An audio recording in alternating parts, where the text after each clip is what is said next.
Assalamualaikum warahmatullahi wabarakatuh.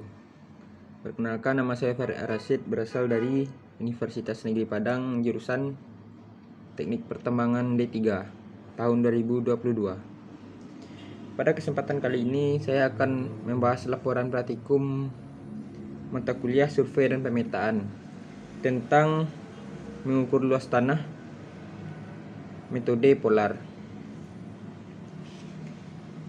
Dosen pengampunya yaitu Bapak Riko Mayudi. Saya berasal dari kelompok 3, melaksanakan praktikum pada hari Selasa, tanggal 8 November 2022, berlokasi di lapangan di depan gedung rektorat. Cuaca saat praktikum yaitu cerah. Anggota kelompok saya yaitu yang pertama Farid Arasid, yaitu saya sendiri. Yang kedua Al-Hadid Gusra. Yang ketiga Alfito Hamzah. Yang keempat Agil Ananda Pratama. Yang kelima Fani Desta Olivia. Adapun tujuan kami melaksanakan praktikum kali ini yaitu yang pertama, mahasiswa terampil dalam mengukur luas suatu daerah secara sederhana. Yang kedua, mahasiswa terampil menentukan panjang, arah, dan posisi dari suatu garis yang terdapat permukaan bumi, yang merupakan batas-batas dari suatu area tertentu. Yang ketiga, mahasiswa terampil dalam menggunakan alat-alat survei pemetaan.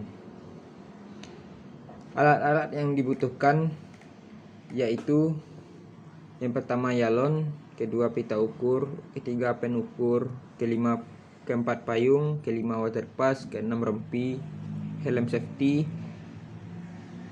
lanjut rambu ukur, dan yang terakhir kompas.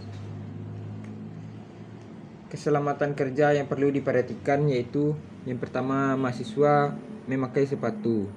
Yang kedua, pastikan jumlah alat yang dipinjam. Yang ketiga, hindari kehilangan alat. Yang keempat, pakailah helm untuk keamanan kepala. Yang terakhir, gunakanlah rompi untuk identitas Anda di lapangan. Langkah kerja. Yang pertama yaitu persiapan. Dari persiapan itu yaitu persiapkan alat yang dibutuhkan, buat bon alat dan tanda tangani dan diketahui oleh dosen yang mengajar. Yang ketiga, pergi ke lokasi praktek. Langkah kerja yang kedua yaitu menempatkan titik pada garis di lapangan. Langkah dalam menempatkan titik tersebut ada 11, yaitu tancapkan patok pada titik batas areal yang akan dibidik. Yang kedua, dirikan pesawat dan di tengah-tengah area lokasi pengukuran. Yang ketiga, lakukan penyetelan alat atau PPD sampai didapat ke dataran. Yang keempat, dirikan bak ukur di atas titik P1 setegak mungkin.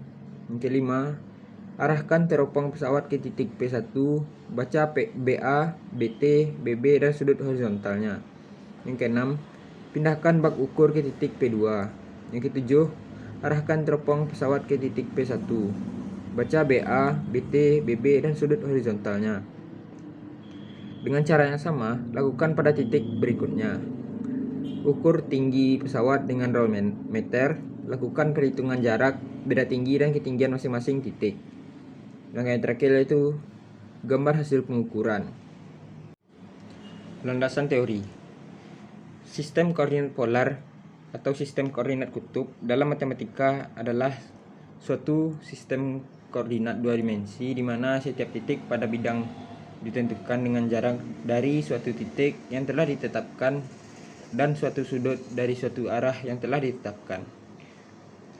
Titik yang telah ditetapkan atau analog dengan titik origin dalam sistem koordinat kartesius disebut pole atau kutub, dan ray atau sinar. Dari kutub pada arah yang berbeda, arah yang telah ditetapkan disebut aksi polar atau polar axis.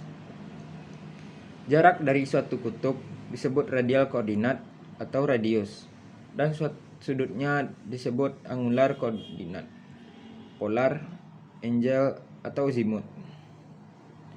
Konsep sudut dan jari-jari sudah digunakan oleh manusia sejak zaman purba.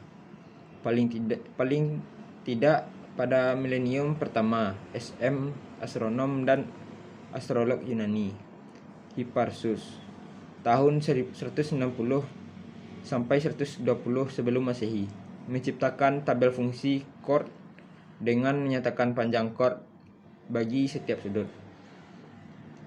Dan ada rujukan mengenai penggunaan koordinat polar, olehnya menentukan posisi bintang-bintang. Dalam karyanya On Spirals, Archimedes dan Archimedean Spiral, suatu fungsi yang jari-jarinya tergantung dari sudut. Namun karya-karya Yunani tidak berkembang sampai ke suatu sistem koordinat sepenuhnya. Dari abad ke-8 Masehi dan seterusnya, para astronom mengembangkan metode yang menghitung arah ke Mekkah atau kiblat dan jaraknya dari semua lokasi di bumi.